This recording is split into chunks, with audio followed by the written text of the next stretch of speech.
اس دن تک کہ نوح کشتی میں داخل ہوا، جب تک طوفان آ کر ان سب کو بہا نہ لے گیا، ان کو خبر نہ ہوئی۔ اسی طرح ابن آدم کا آنا ہوگا۔ آمین۔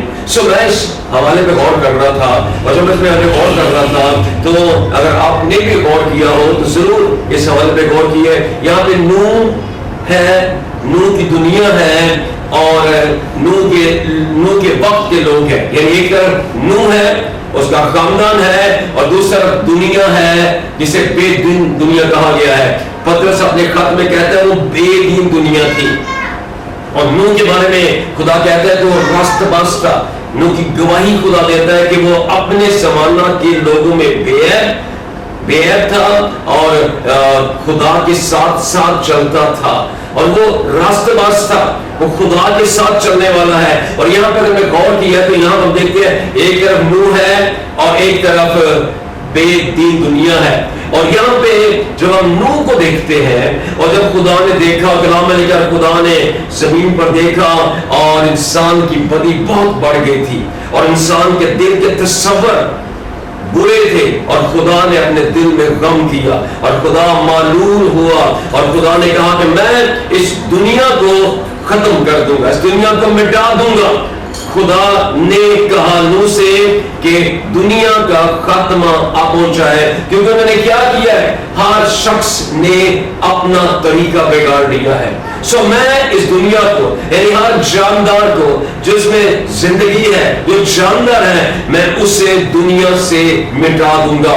میں بارش نازل کروں، میں پانی کے طوفان سے ان سب کو مٹا دوں گا، اور زمین کو پانی سے صاف کر دوں گا۔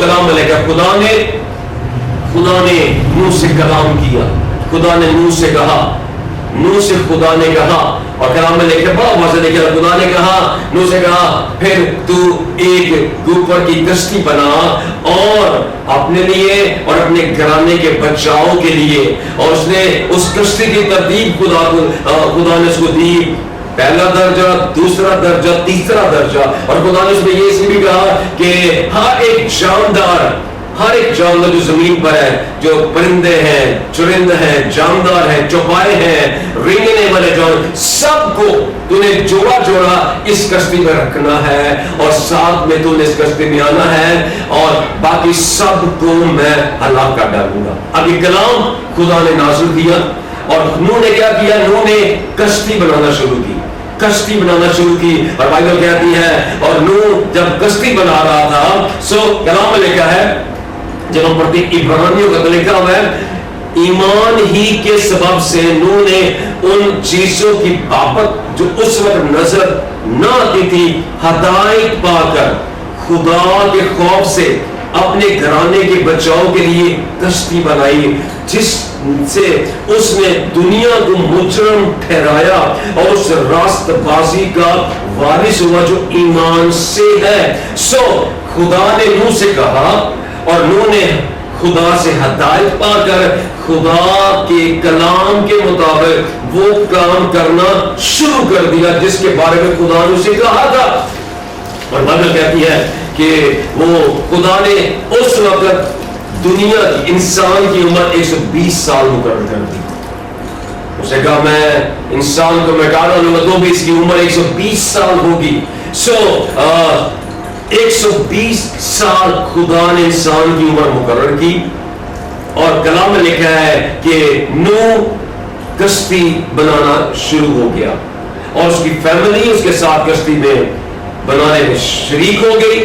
اور اب جو بات ہم سیکھنا چاہتے ہیں، جو خدا کا کلام ہمیں سکھانا چاہتے ہیں، وہ یہ ہے کہ نوح اور باقی دنیا اور نوح کی ترجیحات کیا تھی، پریورٹیز کیا تھی۔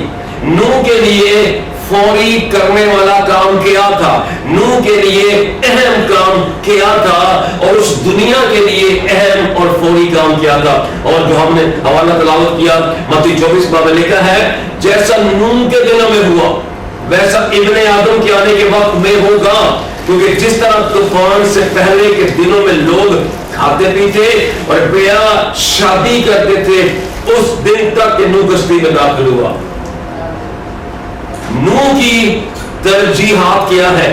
نوح کے سامنے فوری اور اہم کام کیا ہے؟ کیونکہ خدا نے اسے بتا دیا تھا کہ طوفان آنے والا ہے، طوفان آئے گا، کیونکہ اس وقت بارش نہیں ہوئی تھی اور لوگ جو ہے نا، نوح نے ایمان سے اس کلام کو قبول کیا اور ایمان سے قبول کر کے اس نے کشتی بنانا شروع کی، اس نے اپنے بچاؤ کے لیے کشتی بنانا شروع کی، جو خدا نے کہا وہ کرنا شروع کیا۔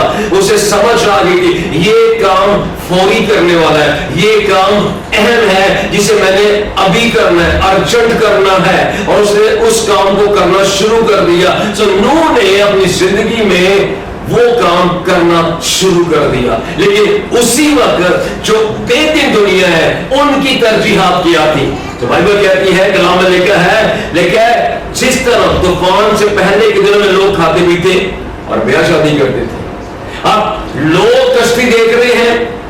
جب ہم ہسٹری پڑھتے ہیں تو ہم یہ جانتے ہیں کہ نوح کو مذاق کیا گیا، نوح کو ٹھٹھوں میں اڑایا گیا کہ یہ بوڑھا کیا کر رہا ہے، نہ اتنا پانی آئے گا، اتنی بڑی کشتی بنے گی۔ لیکن غور کریں کہ نوح کی زندگی میں خدا کے کلام کی ترجیح ہے، وہ خدا کے کلام کو پہلے نمبر پر اس نے اہمیت دی ہے، اور خدا نے کہا ہے کشتی بناؤ، وہ کشتی بنا رہا ہے۔ لیکن باقی دنیا کیا کر رہی ہے؟ ان کی زندگی میں ترجیحات کیا ہے؟ کیا ترجیحات ہے؟ لکھا ہے وہ کھاتے پیتے اور بیاہ شادی کر رہے تھے، کھاتے پیتے۔ یہ دو کام غور کر کے جسم کے کام ہے، کھانا پینا، شادی بیاہ کرنا ضروری ہے، لیکن یہ جسم کے کام ہے۔ اور یہاں پہ اگر غور کریں تو لکھا ہے نوح منادی کر رہا تھا، جب پطرس کے خط میں لکھا ہے اور نہ پہلی دنیا کو چھوڑا بلکہ بے دین دنیا پر طوفان بھیج کر راست بازی کی منادی کرنے والے نوح کو، وہ راست بازی کی منادی کر رہا تھا، وہ کشتی کے وسیلہ سے منادی کر رہا تھا، اور کلام میں لکھا ہے کہ اس کی منادی پر کسی نے توجہ نہیں دی ہے، کیونکہ ان کی زندگی میں جو ترجیحات کی فرق تھی، وہ کھانے پینے میں مصروف تھے، وہ بیاہ شادی میں مصروف تھے، وہ دنیا کے کاموں میں مصروف تھے، اور نوح جو خدا کے کلام کے مطابق راست بازی کی منادی کر رہا تھا، وہ اس کو ٹھٹھوں میں اڑا رہے تھے۔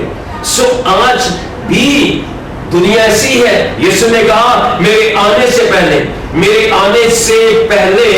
دنیا کی حالت ایسی ہوگی جیسا نوح کے دنوں میں ہوا، ویسا ابن آدم کے آنے کے وقت میں ہوگا۔ مگر لوگوں کی ترجیحات کون سی ہوگی؟ لوگ خدا کے کلام کی طرف نہیں بلکہ وہ اپنے کاموں، اپنی دنیا میں مصروف ہوں گے، وہ کھانے پینے میں، وہ بیاہ شادی میں مصروف ہوں گے، اور اس خبر کو نظر انداز کریں گے۔ خبر آج ہمارے لیے کون سی ہے جو ضروری اور اہم ہے؟ کہ یسوع آنے والا ہے، یسوع بہت جلد آنے والا ہے، یسوع مسیح کی آمد ثانی بہت قریب ہے، اور حالات بالکل ہمیں بتا رہے ہیں کہ یسوع بہت جلد آنے والا ہے۔ لیکن کیا ہماری زندگی میں ترجیح کیا ہے؟ خدا کا کلام پہلے نمبر پر ہے، خدا کی آواز سن کر ہم فوری عمل کرتے ہیں، یا ہم اس بے دین دنیا کی طرح خدا کے کلام کو رد کیے ہوئے، کلام چھوڑ دیا ہے اور اپنے کاموں میں مصروف ہے؟ غور کریں ہماری ڈیلی لائف میں ہماری ترجیحات کیا ہے؟ کیا ہم خدا کے ساتھ وقت گزارتے ہیں؟ کیا ہم خدا کے کلام کے وقت گزارتے ہیں؟ کیا ہماری زندگی میں چرچ جانا اہم ہے، فوری ہے؟ کیا دعا کرنا ضروری ہے ہماری زندگی میں، یا ہم بس دنیا کے کاموں میں مصروف ہے؟ جیسے نوح کے وقت کی دنیا اپنے کاموں میں مصروف تھی، اور کلام میں لکھا ہے اور جب تک طوفان آ کر ان سب کو بہا نہ لے گیا انہیں خبر نہ ہوئی۔ آج بھی دنیا بے خبر ہے، یسوع بہت جلد آنے والا ہے۔ غور کریں کہ ہمیں کن کن چیزوں نے اپنی طرف توجہ میں ڈالا ہوا ہے۔ بہت سی چیزیں ہیں، اس دنیا کی چیزیں ہیں جنہوں نے ہماری توجہ کیچ کی ہوئی ہے، ہمیں خدا کے کلام کو پیچھے رکھا ہوا ہے، اور ان سب چیزوں کو ہم نے آگے رکھا ہوا ہے۔ لیکن خدا کے کلام میں لکھا ہے نوح کے وقت میں نوح کی ترجیح کیا تھی؟ نوح نے سب سے پہلے درجے میں خدا کے کلام کو رکھا، اور اس کام کو رکھا جو ضروری تھا، فوری کرنے والا تھا۔ اگر ہم وہ کام جو فوری کرنے والا ہے ہم نہیں کریں گے